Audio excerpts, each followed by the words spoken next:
Voyez les navires, même s'ils sont très grands et que des vents violents les poussent, on les dirige avec un très petit gouvernail et ils vont là où le pilote le veut.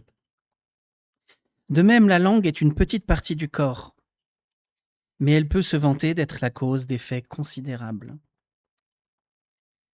Voyez comme un petit feu suffit à mettre en flamme une grande forêt. La langue aussi est un feu. Avec la langue, c'est le monde de l'injustice qui s'installe dans notre corps. Elle infecte notre être entier. Elle embrase tout le cours de notre existence, étant elle-même embrasée par le feu provenant de l'enfer. L'espèce humaine est capable de dompter les animaux, toute espèce de bêtes sauvages, d'oiseaux, de reptiles, de poissons, et de fait, elle les a domptés. Mais la langue, personne n'a jamais pu la dompter. Sans cesse, sans mouvement, elle est mauvaise et pleine d'un poison mortel. Nous l'utilisons pour bénir le Seigneur notre Père, mais aussi pour maudire les êtres humains que Dieu a créés à sa ressemblance. Amen.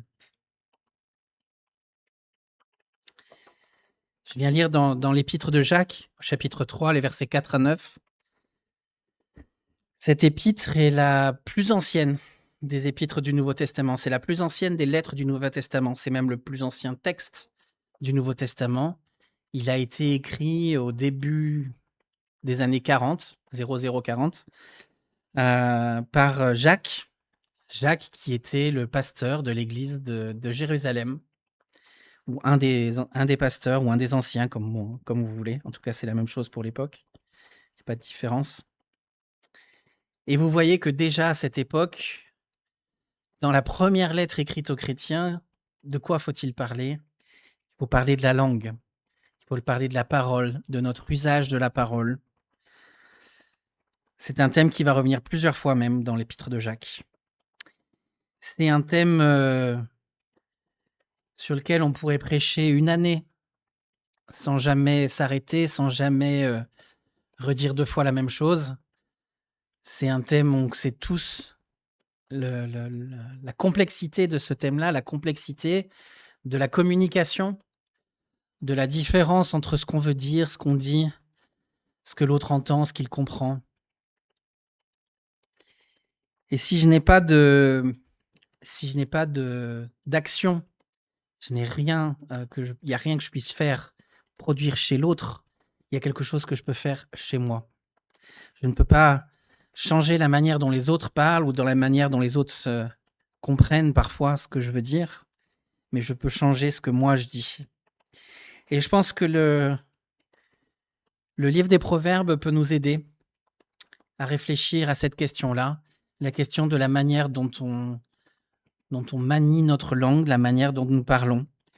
Et je vais vous proposer de lire quelques versets dans le livre des Proverbes, au chapitre 10.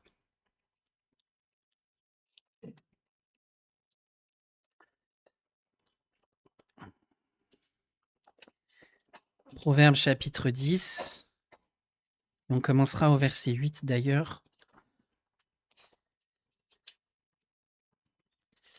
Est-ce que quelqu'un sait utiliser l'ordinateur qui est ici? Est-ce que tu pourrais juste double-cliquer sur le proverbe 8? Il est déjà dans la liste comme les chants.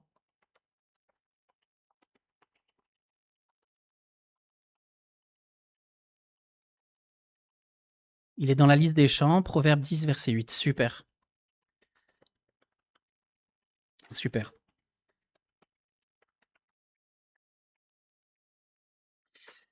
Ok, merci. Si tu veux bien faire la suite après, c'est gentil. Alors, je vous les affiche parce que les proverbes, c'est pas des textes toujours faciles à aborder et souvent, c'est bien d'avoir le texte sous les yeux pour comprendre de quoi on parle. Le cœur sage accueille les préceptes. Les lèvres imbéciles courent à leur perte. Dans le livre des Proverbes, il y a beaucoup de parallélismes comme ça, où donc on a une première moitié de phrase et une deuxième moitié de phrase. On ne voit pas forcément nécessairement le lien entre les deux, mais il y en a toujours un. Elles sont construites en parallèle, c'est-à-dire qu'elles s'enrichissent l'une l'autre dans ce qu'elles veulent dire. Le cœur sage accueille les préceptes. Ça veut dire très simplement, celui qui est sage en lui-même, il accueille l'enseignement, il reçoit l'enseignement. Donc on parle du cœur et de ce avec le quoi on le remplit. À l'opposé, donc là on n'est plus dans la sagesse, on est dans l'imbécilité. Les lèvres imbéciles courent à leur perte. Donc là on fait un lien entre ce qui est dit et ce vers quoi on va, vers la destinée quelque part. Et donc si on comble les trous, puisque les deux doivent aller ensemble, il faut dire que si le cœur sage accueille les préceptes, l'inverse est vrai aussi. Et donc, le cœur imbécile rejette les préceptes. Et de même, les lèvres imbéciles courent à leur perte, donc les lèvres sages, on verra plus tard, courent vers la vie. Et donc ce premier proverbe fait un lien entre le cœur, les lèvres et la destinée. Si dans mon cœur, j'accueille la sagesse de Dieu, mes lèvres auront des paroles sages et ma destinée sera pour la vie. Si dans mon cœur, je rejette l'enseignement, l'instruction, c'est-à-dire l'attitude d'écoute qui va avec, dans accueillir les préceptes, c'est pas seulement les entendre et dire « Ah ouais, c'est sympa ». Accueillir les préceptes, c'est le recevoir dans son cœur, les méditer, leur faire de la place, et puis éventuellement travailler avec quand on ne les comprend pas pour pouvoir réellement les accueillir. Et donc avec ce premier proverbe, on a déjà un lien très intéressant entre ce que mon cœur, de quoi mon cœur est rempli, ce que ça produit par ma bouche et quelle destinée ça pointe, vers quelle destinée ça pointe. L'apôtre Jacques, justement, il fait ce lien-là. D'abord Jésus, il dit, c'est du cœur que viennent les mauvaises pensées. C'est du cœur que vient ce qui souille l'homme. C'est du cœur de l'homme que viennent les paroles mauvaises. Le premier lien, il est là. C'est que nous parlons en fonction de ce dont est rempli notre cœur. Si notre cœur n'est pas rempli par l'esprit et par les paroles de la sagesse, ce qui prend du temps pour accueillir et pour le recevoir, pour que ça puisse être capable de produire des bonnes paroles, mais si notre cœur ne commence pas par accueillir cet enseignement-là, alors nos paroles ne sont pas prêtes. Vous savez bien qu'on ne maîtrise pas ce qu'on dit.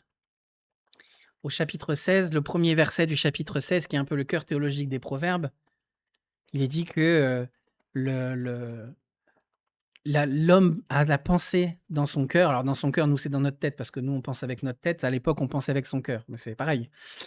L'homme prépare ce qu'il va dire dans sa tête, mais c'est le Seigneur qui sait ce qui sort de la bouche. Parce que déjà là, dans la plus petite distance à l'intérieur du corps humain, nous ne sommes pas capables de maîtriser ce qui se passe entre notre tête et notre bouche. Et là, les sages nous donnent un conseil vraiment sage. Ils nous expliquent comment ça fonctionne. Et ils nous expliquent que ça dépend de ce avec quoi est remplie notre tête. Si ma tête est déjà remplie, si mon cœur est déjà rempli des paroles sages, c'est alors là que peuvent sortir des préceptes sages, c'est là que peuvent sortir des paroles sages. Et le lien avec la destinée, Jacques le fait aussi. Jacques, il dit, ok, dans ton cœur, tu dis que tu as la foi. Et donc que ta destinée, c'est la vie. D'accord, mais prouve-moi par l'intermédiaire que c'est vrai. Prouve-moi par tes œuvres, prouve-moi en me montrant tes bonnes paroles, qu'effectivement, ton cœur est rempli de sagesse et qu'effectivement, ta destinée, c'est la vie. Jacques n'est pas en train de défendre le salut par les œuvres. Il est en train de dire, s'il n'y a pas d'œuvre, on se pose des questions sur ce qu'il y a dans le cœur. Est-ce qu'on peut afficher le texte suivant? Donc cette fois, il y en a deux d'un coup. Ah, il devait y en avoir deux d'un coup, tant pis. Je pensais avoir fait ce qu'il fallait pour que les deux s'affichent d'un coup, mais il le fait pas, c'est pas de ta faute. Oui, mais je voulais les avoir les deux en même temps, c'est pas grave. Celui qui suit la voie de l'intégrité marche en sécurité. Donc si on prend juste lui tout seul, on comprend que ça veut dire que celui qui est intègre, eh bien, il est en sécurité. C'est-à-dire que soit on peut le sentir, au premier degré et donc dire, bah, dans cette vie-là, il y a une sécurité pour lui, soit on peut le spiritualiser et dire il y a une sécurité pour lui parce que son chemin, c'est la vie éternelle. Celui qui prend des voies tortueuses sera découvert.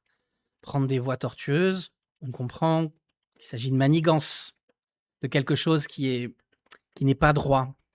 Donc celui qui suit la voie de l'intégrité, il suit une voie droite, par parallélisme, hein. Et celui qui est... Non, tu peux revenir? Et celui qui suit des voies tortueuses, il sera découvert. Celui qui marche dans l'intégrité, il marche dans la lumière. Donc il a pas de crainte d'être découvert. L'autre, il a la crainte d'être découvert. Et c'est ça son insécurité. Son insécurité, le fait d'être tortueux, le fait de manigancer, ça lui donne la crainte d'être découvert. Et donc, ça crée son insécurité. Et il est réellement en insécurité. On va voir la suite pourquoi. L'œil qui cligne est une cause de peine. Les lèvres imbéciles courent à leur perte. Alors, l'œil qui cligne, pour nous, c'est pas très parlant. Il faut savoir que dans les proverbes, tout ce qui est à partir du chapitre 10, c'est une liste très très très longue de proverbes qui s'enchaînent les uns derrière les autres.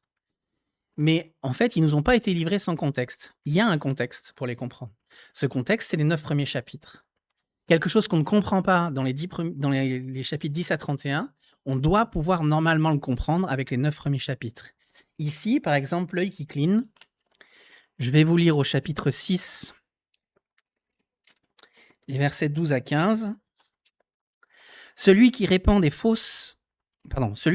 paroles fausses est un malfaisant, quelqu'un d'immoral. Il cligne de l'œil pour tromper les autres, il fait des appels du pied et des signes de la main. Il n'a de goût que pour le mal, il prépare sans cesse de mauvaises actions, il provoque les querelles, c'est pourquoi il sera ruiné d'un coup, abattu en un instant, de manière irrémédiable. Je sais pas, j'ai du mal à visualiser en quoi cligner de l'œil, c'est un truc pour manipuler les autres. Mais visiblement, dans ce texte, répandre de fausses paroles, c'est lié à l'immoralité. Il cligne de l'œil pour tromper les autres. Il fait des appels du pied, des signes de la main. Quelque part, c'est une manière de dire qu'il y a une différence entre ce que la personne pense et ce qu'elle dit parce qu'elle ne veut pas que l'autre comprenne ce qu'il pense vraiment. Pour plein de raisons différentes. La manipulation, c'est un des sports les plus pratiqués sur la Terre. On pourrait faire des Jeux olympiques. Sauf que la plupart du temps, on n'est pas très conscient. On n'est pas conscient de notre capacité à la manipulation. Et on a tous un peu des manières différentes de le faire sans s'en rendre compte. L'une des manières de le faire, c'est d'essayer d'obtenir quelque chose sans le demander vraiment. Par exemple, je me présente et je dis ouh là là, il fait soif aujourd'hui, j'ai soif. Au bout d'un moment, il y a bien quelqu'un autour de moi qui va dire ah, attends, je vais te chercher un verre d'eau. Et bien, il y a des gens qui sont fans de ça, qui aiment bien qu'on réponde à leurs besoins sans qu'ils l'aient demandé pour de vrai. C'est une manipulation. Pour un verre d'eau, c'est pas trop grave. Mais ça peut être beaucoup plus grave pour des choses qui peuvent vraiment blesser, pour des choses qui peuvent être beaucoup plus graves. Il y a des couples qui sont entièrement fondés là-dessus, sur des relations qui ne sont pas équilibrées, où l'un, quelque part, se sert de l'autre en le mettant à son service par sa manière de parler et de le convaincre en lui faisant faire des choses sans lui demander de manière honnête. Peut-être par peur d'entendre non en face. Mais la voie droite, c'est de demander les choses et d'être prêt à entendre non. Si je demande quelque chose à quelqu'un, je lui demande une faveur. Et si j'aime cette personne-là, il faut que cette personne soit libre de dire non. Pour qu'elle soit libre de dire non, il faut que la question soit claire. Et il faut que la question soit sans ambiguïté et sans truc caché. Il ne faut pas qu'elle ait l'impression que qu'elle n'a pas le droit de me dire non, que si elle me dit non, je vais mourir ou je vais me suicider ou je ne sais pas quoi. Il n'y a pas d'amour dans ce genre de questions-là. L'amour, c'est laisser l'autre libre. Dans ce texte, cligner de l'œil, c'est une cause de peine. À un moment ou à un autre, la manipulation, elle produit de la peine. même avant d'être découverte. On a parlé au verset d'avant que celui qui est tortueux dans ses paroles, il sera découvert. Mais même avant d'être découvert, ça peut provoquer de la peine. Je reparle de couples que j'ai connus dans le passé, qui ne sont pas dans cette église, où la parole manipulatrice de l'un avait détruit l'autre, sans que l'autre soit capable de savoir pourquoi. Mais dans son estime, cette personne-là s'était complètement dévaluée à cause des paroles manipulatrices de l'autre. Et la peine, elle était là. Et finalement, la première personne, qui n'était pas réellement consciente de ce qu'elle faisait, était dans la peine, elle aussi. Parce que son couple n'était plus viable et parce que l'autre personne devenait difficile quelque part à fréquenter parce qu'elle était trop déprimée. La manipulation, on peut croire que c'est anodin, mais ça ne l'est jamais. Des fois, dans nos paroles, il y a de la TVA émotionnelle. C'est un coup caché qui n'est pas visible, mais où on essaye de provoquer une réaction chez l'autre par une émotion, en faisant un chantage indirect ou des choses comme ça. Eh bien ça produit du mal. Un certain Gandhi a dit « L'arbre... » Attendez. La fin est dans le moyen comme l'arbre est dans la graine. La graine, l'arbre est déjà dedans. Ok ? La fin est dans le moyen, c'est-à-dire le moyen que j'utilise pour obtenir quelque chose, eh bien en fait, ce que ça produira comme fruit, c'est déjà présent à cause de la manière dont j'utilise. Si j'obtiens quelque chose de manière négative, ça portera du fruit négatif. On ne cueille pas des figues sur un buisson de ronces. Bon, on cueille des mûres, c'est sympa aussi, j'aurais dû prendre un autre exemple, mais vous voyez ce que je veux dire.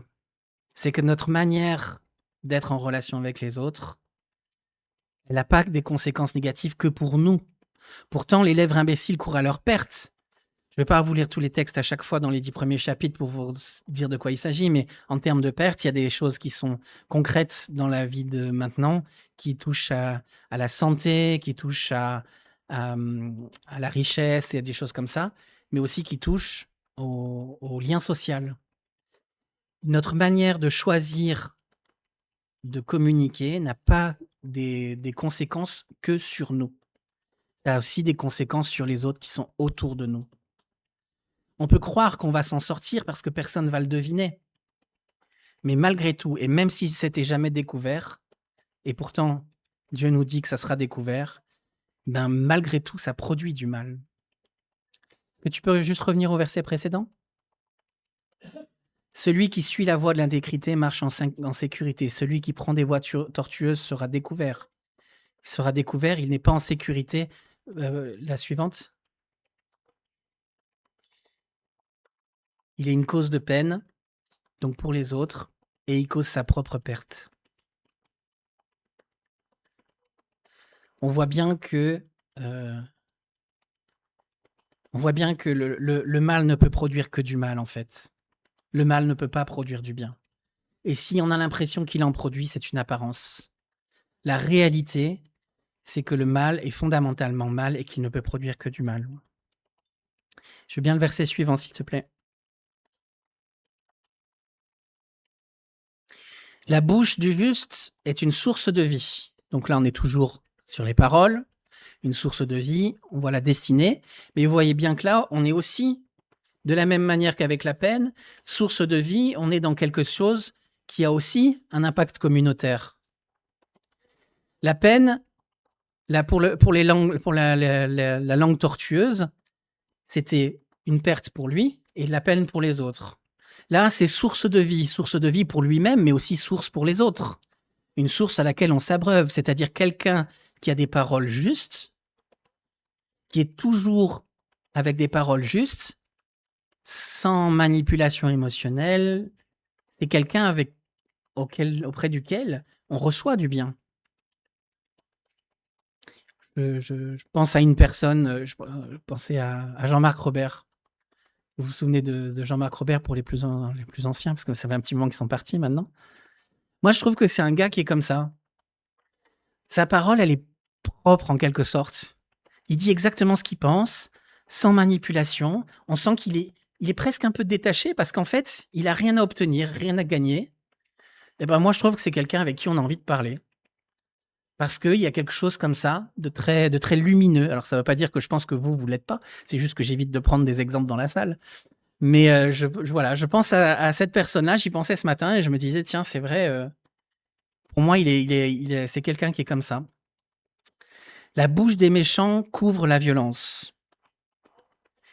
Bon, là, on comprend, je pense que vous comprenez ce que ça veut dire. Couvrir la violence, ça veut dire taire le mal. Ça veut dire ne pas en parler. Ça veut dire il voit quelque chose de violent autour de lui et il n'en parle pas.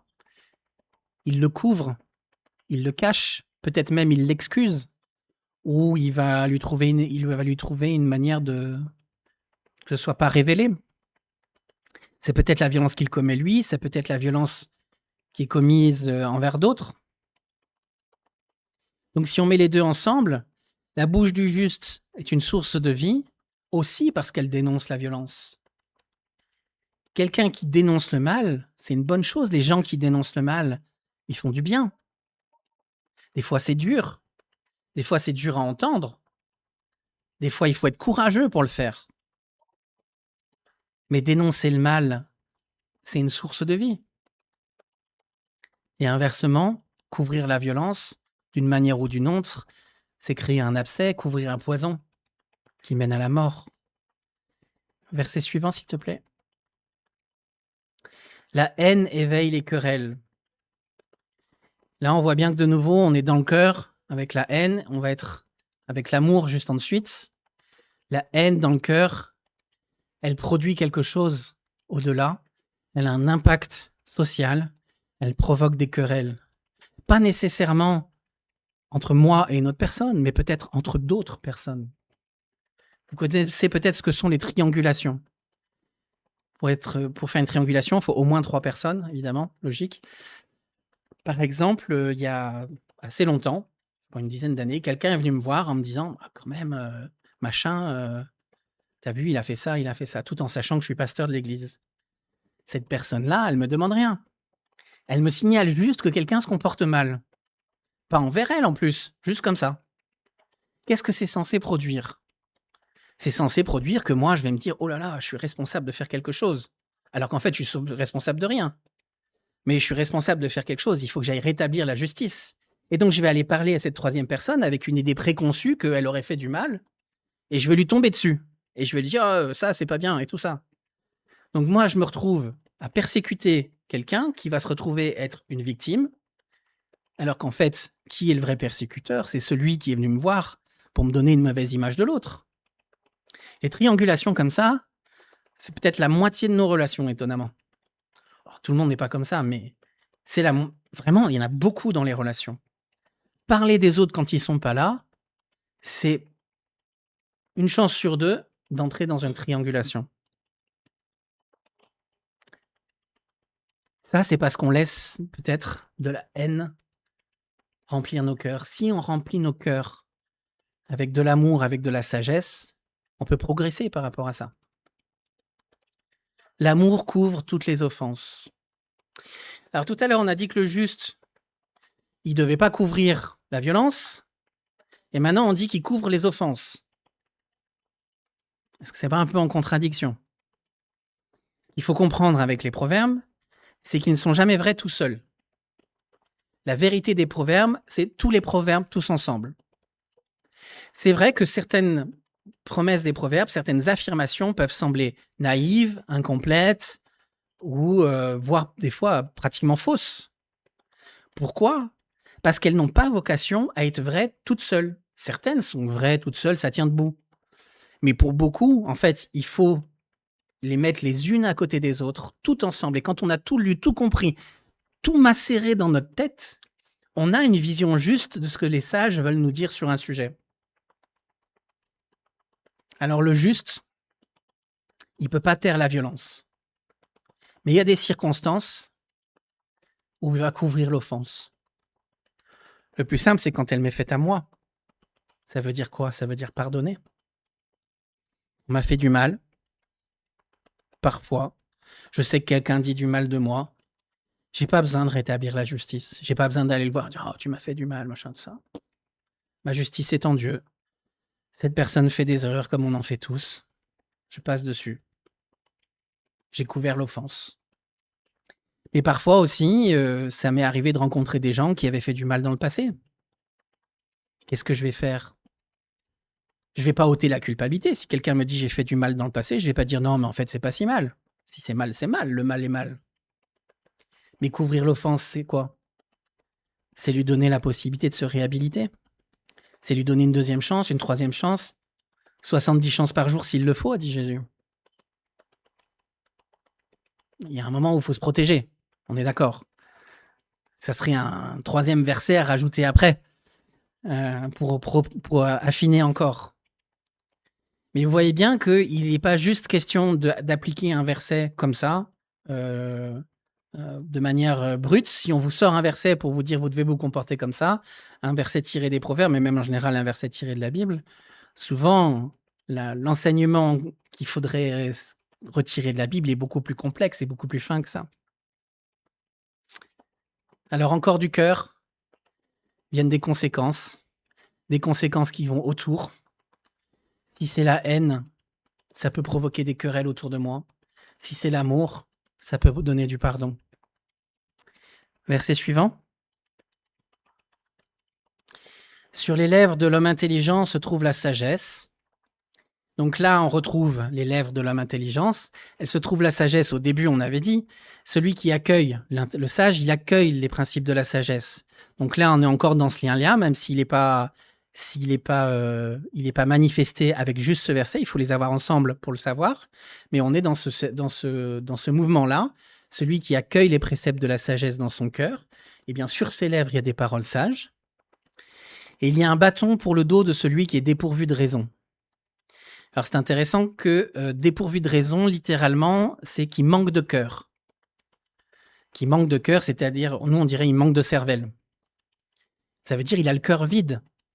Contrairement au sage qui a accueilli dans son cœur les préceptes de la sagesse, celui qui est dépourvu de raison, celui qui manque de cœur, celui qui a le cœur vide, c'est parce qu'il n'a pas accueilli les préceptes de la sagesse. Et peut-être que c'est pour ça. Peut-être que c'est pour ça qu'il a des paroles tortueuses. Peut-être que c'est pour ça qu'il parle trop. Peut-être que c'est pour ça qu'il... je pense que c'est un peu plus loin. On va pas le lire aujourd'hui, mais avec la multiplicité des paroles viennent l'offense.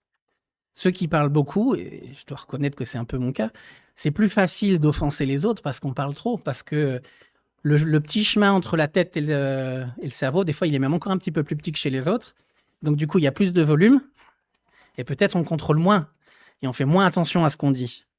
Et dans le volume des paroles, nécessairement, à un moment ou à un autre, l'offense peut venir.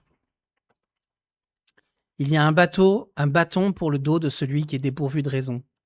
Celui qui est dépourvu de raison, donc son cœur est vide de la sagesse, dans ses actions, il y a quelque chose de répréhensible et il y a une correction qui est prévue pour lui. De quelle correction parle-t-on ? On peut lire dans l'Épître aux Hébreux. Dans l'Épître aux Hébreux au chapitre 12, un verset que vous connaissez peut-être.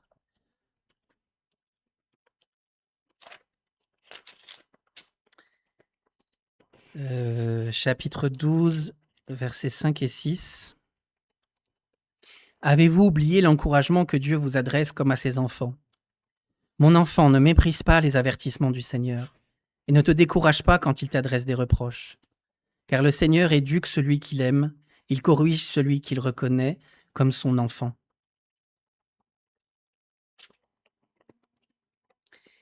De quel bâton s'agit-il ? Est-ce que c'est le bâton de la punition ? Est-ce que c'est le bâton de la correction ? Peut-être les deux. Si je mens à quelqu'un et que la personne s'en rend compte au bout d'un moment, je perds sa confiance. Bon, ma punition, c'est quoi ? C'est d'avoir perdu la confiance de quelqu'un. Et peut-être que cette punition-là, déjà, fonctionne comme une correction. Mais ça dépend de moi. Ça dépend de mon cœur. Dans le livre des Proverbes, il y a plusieurs mots qui sont utilisés pour parler des imbéciles. Imbéciles, stupides, naïfs. Et il y en a 2 autres en français, mais je les connais plus en français. Bref, peu importe. Il y en a 5. Chacun a une relation différente à la sagesse et au mal. Il y en a un qui peut pas être corrigé. C'est le même mot qui est utilisé dans ne t'assieds pas au banc des moqueurs. On pourrait traduire des insolents, ça serait plus proche du terme hébreu. Ne t'assieds pas au banc des moqueurs, ne t'assieds pas au banc des insolents. Ces insolents-là, si on regarde toutes les occurrences de ce mot-là dans les proverbes, on réalise que c'est quelqu'un qui ne changera pas. On ne peut pas le savoir, nous, à l'avance, parce qu'on ne connaît pas le cœur des gens. Mais le livre nous dit que c'est des gens qui ne changeront pas. C'est un peu comme le pharaon. Le pharaon va endurcir son cœur. Mais le lecteur du livre des proverbes, il n'est pas placé dans cette position-là. Il est placé dans la position du naïf ou du stupide qui peut changer. Qui peut changer et qui peut décider de faire autrement. Et celui qui a le cœur vide, quand il reçoit la correction, c'est une chance. C'est une chance. Les conséquences négatives de nos actes sont une chance. Le méchant ne reçoit pas le bâton, il ne reçoit pas l'impunité. Celui qui est l'archétype du méchant, celui qui ne changera pas, il ne reçoit pas les conséquences de son acte. Il veut fuir. Alors que celui qui est juste, celui qui est naïf, celui dont le cœur est encore vide, mais qui veut, par crainte de Dieu, apprendre la sagesse, il réalise face aux conséquences négatives de ses actes qu'il y a quelque chose qui peut le corriger et qu'il y a quelque chose qui peut l'amener à faire mieux et à s'en remettre mieux à Dieu. Donc sur les lèvres de l'homme intelligent se trouve la sagesse. Pour celui qui est dépourvu de raison, on est obligé de considérer que sur ses lèvres, il n'y a pas de la sagesse. On peut penser justement à cet homme cette méthode de communication qu'on a vue auparavant, où c'est une communication tortueuse.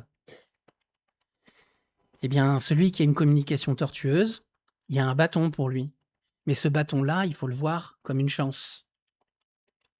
Si le Seigneur permet que je souffre des conséquences négatives de mes actes, c'est une chance pour moi. Ça aurait été mieux, bien sûr, de ne pas les commettre.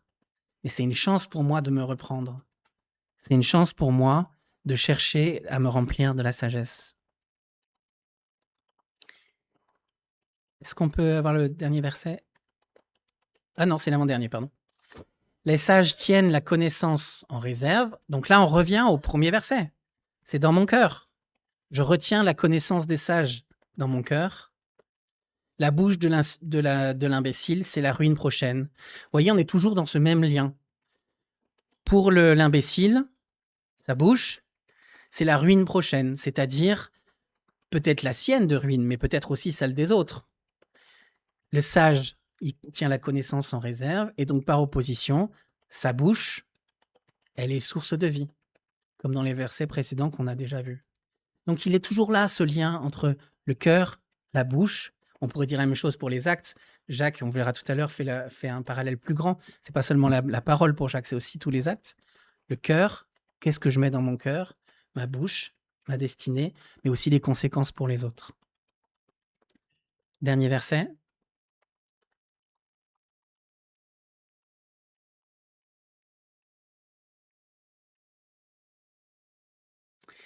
La fortune d'une riche est une ville forte, la ruine des petites gens, c'est la pauvreté. On pourrait se dire, qu'est-ce que ça vient faire là? Quel rapport avec le reste? Il n'y a pas de rapport en soi. Le désordre dans le livre des Proverbes, il est volontaire. C'est-à-dire que c'est volontaire que ce ne soit pas dans l'ordre. Mais c'est fait pour nous inviter à réfléchir les uns derrière les autres. Alors si je réfléchis juste comme ça, qu'est-ce que veut dire ce proverbe? Il ne nous apprend pas grand-chose. On nous dit juste que la fortune riche, pour un riche, le fait d'être riche, c'est comme une ville forte. C'est une sécurité. Ok. La ruine des petites gens, c'est leur pauvreté. Ben, évidemment, si on est pauvre, on est proche de la ruine. Et on est fragile. On n'est pas en sécurité. Qu'est-ce qui a vraiment de la valeur dans le livre des Proverbes? C'est les enseignements de la sagesse. Donc moi, en lisant ce verset-là au milieu du livre des Proverbes, j'entends les paroles de la sagesse. Plus j'en ai, plus j'ai la fortune de la sagesse dans mon cœur, et plus je suis en sécurité. C'est une ville forte pour moi. C'est comme un compte en banque.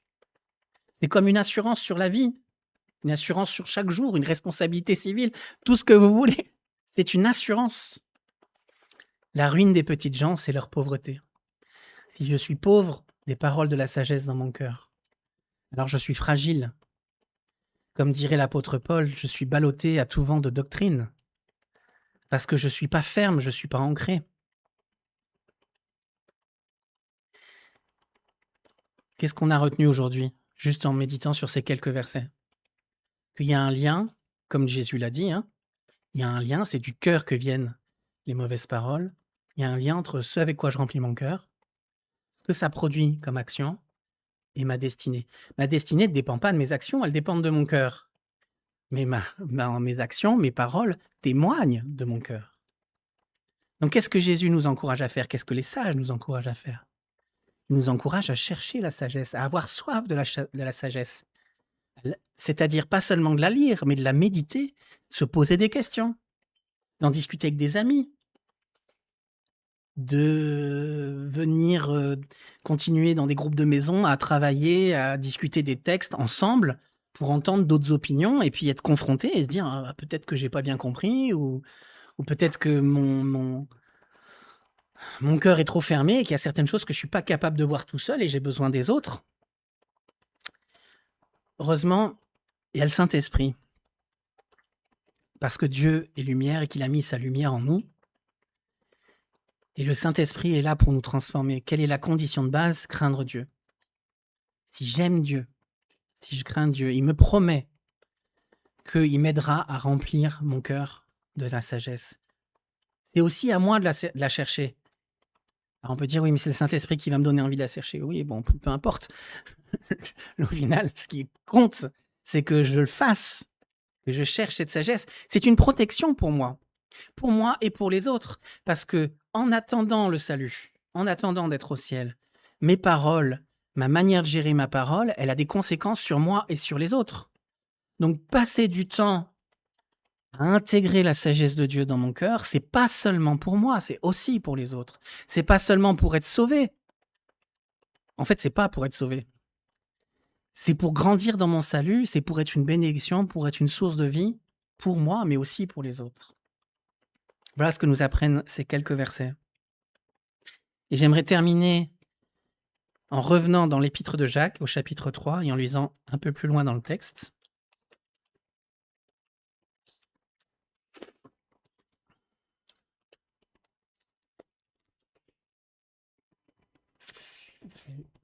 Je reviens à la référence.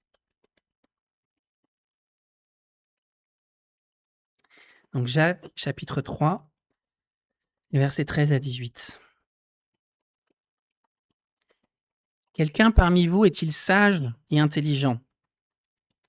Qu'il le prouve par sa bonne conduite, par des actes accomplis avec humilité et sagesse.